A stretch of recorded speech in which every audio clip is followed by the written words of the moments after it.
ദീപക് ധർമ്മടം വിവരങ്ങളുമായി ചേരുന്നുണ്ട്. ദീപക്, ഈ തീ അണയ്ക്കാനുള്ള ശ്രമങ്ങൾ ഏതെങ്കിലും തരത്തിൽ വിജയിക്കുന്നുണ്ടോ? ഈ കണ്ടെയ്നറിലുള്ള സാധനങ്ങൾ ഹാനികരമായ എന്തെങ്കിലുമാണോ എന്നതിനെക്കുറിച്ചൊരു സ്ഥിരീകരണം എപ്പോഴറിയാം ദീപക്?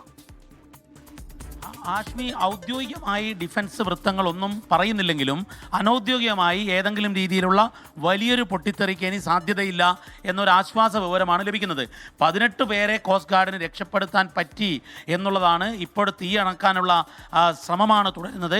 പക്ഷേ ആ ശ്രമം ഫലം കാണുന്നില്ല എന്നുള്ളതാണ് നമുക്ക് മനസ്സിലാവുന്നത്. കാരണം ഇപ്പോൾ ഏറ്റവും ഒരു ആശ്വാസകരമായ കാര്യം, ഈ കപ്പൽ ചാലിലൂടെ ഇന്ത്യൻ സേനയുടെ ഒരു ഡിഫൻസ് കപ്പൽ നീങ്ങുന്നുണ്ടായിരുന്നു, INS സൂറത്ത് നീങ്ങുന്നുണ്ടായിരുന്നു എന്നുള്ളതും ഈ പരിസരം വളരെ കൃത്യമായി ഈ ഷിപ്പ് ട്രാക്ക് കൃത്യമായി ഹൃദിസ്ഥമായ 2 കപ്പലുകളാണ് ഈ INS സൂറത്തും INS സുദർശിനിയും. INS സൂറത്തിനെ തന്നെ അവിടത്തേക്ക് അയച്ചു എന്നുള്ളത് ഒരു പക്ഷേ വലിയ അഗ്നിബാധ കെടുത്താനുള്ള സന്നാഹങ്ങളുമായാണ്.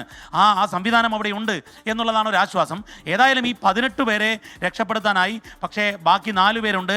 ആ 4 പേരുടെ കാര്യത്തിൽ ആശങ്കകൾ ഇപ്പോഴും നിൽക്കുകയാണ്. ആഷ്മി, ഇതിൽ ഒരൊറ്റ കാര്യമാണ് നമുക്ക് ഈ ഘട്ടത്തിൽ പറയാവുന്നത്. ഈ 18 പേരെ രക്ഷപ്പെടുത്തി കഴിഞ്ഞു. ഇപ്പോൾ തീ അണക്കാനുള്ള ശ്രമം തുടരുന്നു. ആ ശ്രമം ഈ ഘട്ടത്തിലും ഫലം കണ്ടിട്ടില്ല എന്നുള്ളതാണ്. ഏതെങ്കിലും സ്ഫോടക വസ്തുക്കളായ സാധനങ്ങളല്ല ഈ കണ്ടെയ്നറിൽ ഉള്ളത് എന്നുള്ള അനുമാനത്തിലാണ് ഇപ്പോൾ ഈ രക്ഷാപ്രവർത്തനങ്ങൾ കോർഡിനേറ്റ് ചെയ്യുന്ന മുതിർന്ന ഉദ്യോഗസ്ഥർ. കാരണം അങ്ങനെയെങ്കിൽ defence PRO commander Athul Pillai ഒരിക്കൽ കൂടി ചേരുന്നു. ശ്രീ അതുൽ പിള്ള സാർ, ഇത് ഇപ്പോഴിവിടെ സംഭവിക്കുന്നത് എന്താണ് എന്നത് ഇപ്പോൾ ഉള്ള ലേറ്റസ്റ്റ് അപ്ഡേറ്റ് ലഭ്യമാണോ?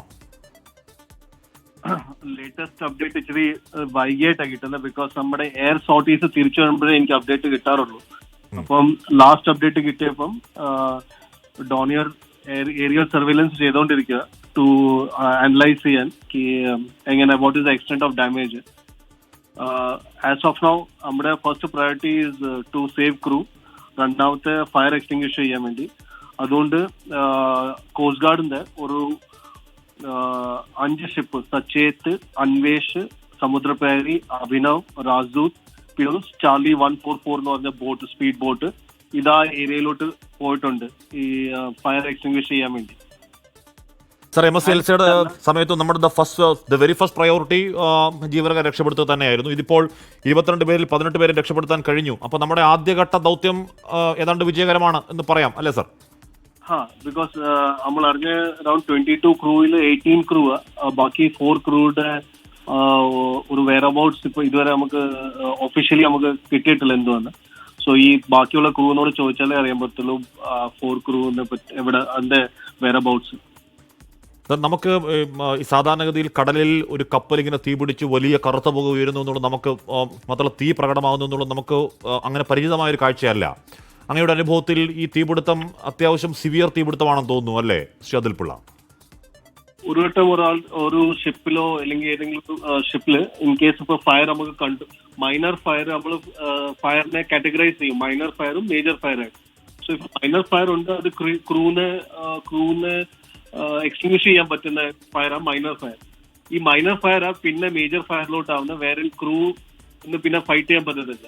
അങ്ങനെ I think the crew abandon ചെയ്ത ഷിപ്പിനെ അബാൻഡൻ ചെയ്തിട്ട് അവർ ലൈഫ് ക്രാഫ്റ്റിൽ പോയത്. ബിക്കോസ് ഷിപ്പ് ഇപ്പൊ ഫയർ ഇപ്പൊ സ്പ്രെഡ് ആയിക്കൊണ്ടിരിക്കുക.